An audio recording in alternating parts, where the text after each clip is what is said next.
शाम की special dinner party में सभी मेहमान बैठे होते हैं और माहौल काफी खुशनुमा होता है। जैसे ही खाने की शुरुआत होती है, चंद्रिका पहला निवाला खाते ही चौंक जाती है क्योंकि उसे वही पुराना स्वाद महसूस होता है जो सिर्फ वसुधा के हाथ के बने खाने में होता था। वह कुछ सेकंड के लिए चुप हो जाती है और फिर भावुक होकर कहती है कि यह खाना बिल्कुल वसुधा के हाथ जैसा है। पूरे परिवार को भी वही स्वाद महसूस होता है और सब आपस में एक दूसरे को देखने लगते हैं। चंद्रिका को शक और गहरा हो जाता है कि कोई और इंसान वसुधा जैसा खाना कैसे बना सकता है। वह तुरंत कहती है कि वह उस रसोइये से मिलना चाहती है जिसने यह खाना बनाया है। घर के लोग उसे रोकने की कोशिश करते हैं, लेकिन चंद्रिका अपनी जिद पर अड़ी रहती है।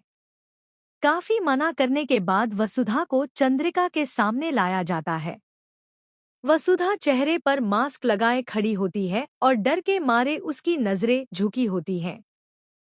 चंद्रिका उससे प्यार से बात करती है और उसके काम की बहुत तारीफ करती है। वह कहती है कि उसने बहुत दिल से खाना बनाया है और वह बस एक बार उसका चेहरा देखना चाहती है। वसुधा घबराकर मना कर देती है और कहती है कि उसे अपना चेहरा दिखाने की इजाजत नहीं है। तभी सारिका, जिसे पहले से ही वसुधा पर शक होता है, आगे बढ़ती है और गुस्से में आकर जबरदस्ती उसका मास्क खींच लेती है। मास्क उतरते ही वसुधा का चेहरा सबके सामने आ जाता है और उस पल पूरा माहौल सन्न रह जाता है। चंद्रिका, उसके दोस्त और घर के सभी लोग हैरानी से वसुधा को देखते रह जाते हैं। चंद्रिका की आंखें भर आती हैं और वह कुछ बोल ही नहीं पाती। इसी बीच सारिका ताना मारते हुए सबके सामने वसुधा की बेइज्जती शुरू कर देती है। वह कहती है कि यही वह नौकरानी है जिसकी वजह से देव घर छोड़कर चला गया और पूरे खानदान की इज्जत मिट्टी में मिल गई।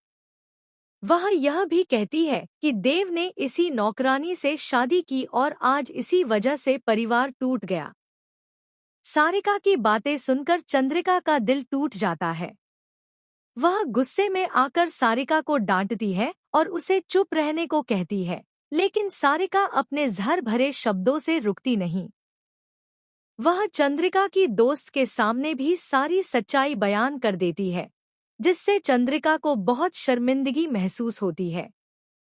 वसुधा सिर झुकाए खामोश खड़ी रहती है, उसकी आंखों से आंसू बहने लगे।